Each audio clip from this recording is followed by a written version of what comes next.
আমাদের মধ্যে অনেকেই আছি আমরা যারা ক্রিস্টিয়ানো রোনাল্ডোর সমালোচনা করি তার অ্যারোগেন্ট আচার আচরণের কারণে।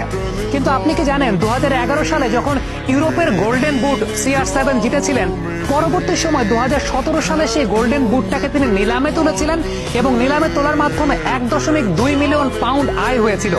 যে আয়ের পুরো অর্থটা CR7 দান করেছিলেন মূলত ফিলিস্তিনের গাজায় মুসলিম শিশুদের স্কুল সংস্কারের জন্য।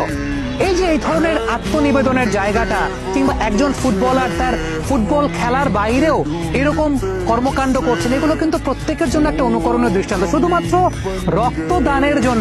রক্তদানের জন্য তিনি শরীরে কোনো প্রকার ট্যাটু অঙ্কন করেন না। আমরা বিশ্বব্যাপী অনেক ফুটবলারকে দেখি যে শরীরব্যাপী ট্যাটু করছেন, এটা একটা ফ্যাশন বা আইকনিক একটা স্টাইল হিসাবে ব্যবহৃত হয়। বাট ক্রিস্টিয়ানো রোনাল্ডো ট্যাটু ছাড়াই তিনি আইকনিক স্টার। কারণটা হচ্ছে তিনি ট্যাটু গ্রহণ করেন না, এই কারণে তিনি রক্ত দিতে পছন্দ করেন।